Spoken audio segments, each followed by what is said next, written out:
I am doing my job. I'm not resigning. United Workers Party (UWP) endorsed candidate for Micoud North, Elisha Norbert, remains defiant despite mounting pressure to resign from his public service teaching job.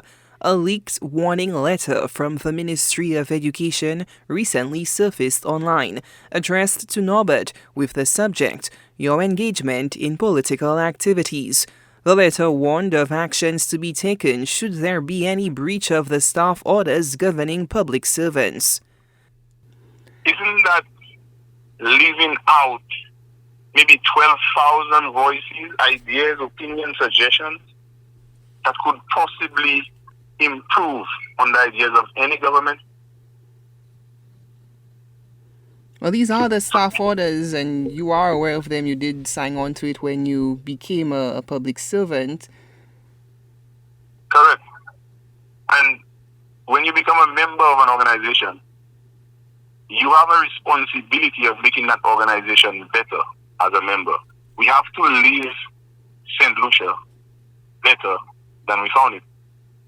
And for us to make things better, we have to challenge the things that are not the best, that are not best.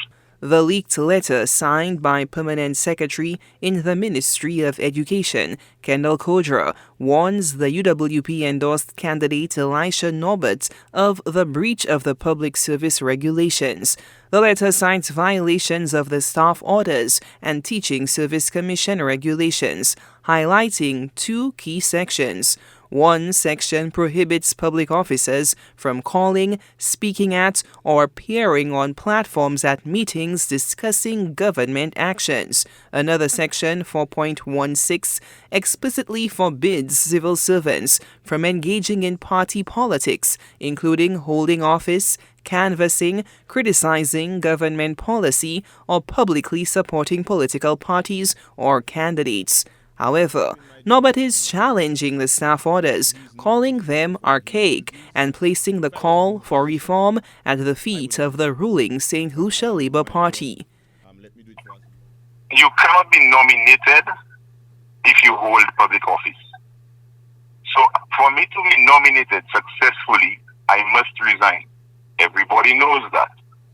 I have to resign before I accept the nomination. So yeah, I must resign before I accept the nomination. Otherwise, I will not be nominated. So when are you going to do that? Before nomination. Okay.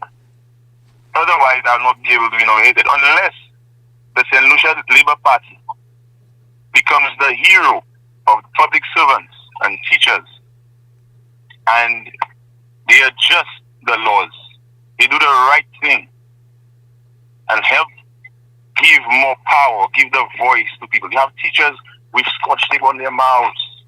You cannot speak about anything that the government does. Are we living in a democracy in 2025?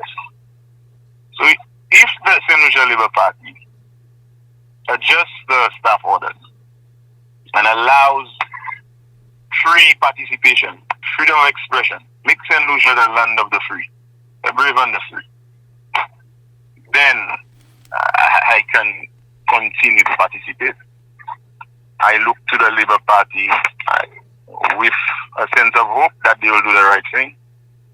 If not, then there's a scripture in the Bible that says, "Slaves, obey your masters." I guess I do not have a choice but to obey my masters. But I don't think the Labour Party is going to be pushing that slave-free agenda. If I lose, maybe I can still go back and take my job. Key job. If you want to represent the people, take time, resign, go and do the house to house, go to them.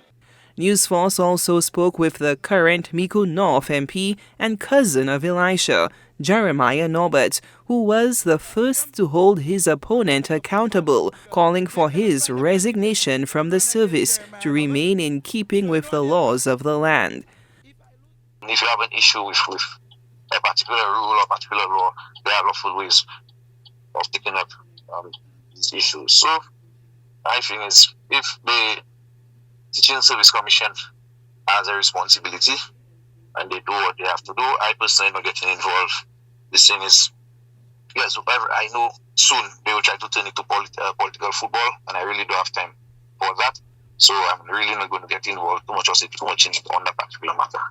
Okay, but after you spoke during the town hall meeting, he did come out and he basically said that he had no intention of leaving the public service. That level of defiance, do you think that came out of his own accord, or it was being pushed by the party that he's choosing to represent? Well, we are what we associate with, I believe that. And that is why I said, even at my town hall, I said, I can go anywhere and give anybody 100,000 reasons why I am a proud supporter, a proud member of the United Workers Party led by Philip Joseph Pierre, because I can guarantee you, had it been Philip Joseph Pierre who was his leader, that would not have seen what happened at that press conference in terms of coming out and publicly on the level of defiance we would have seen on his end. We would not have seen that had it been Philip Joseph Pierre. He would not have accepted it, and he would have taken a decision. The Ministry of Education's letter concludes with a stern warning to Norbert. Quote, "Should you continue in breach of the above, action shall be taken against you to safeguard the aforementioned principles." End quote.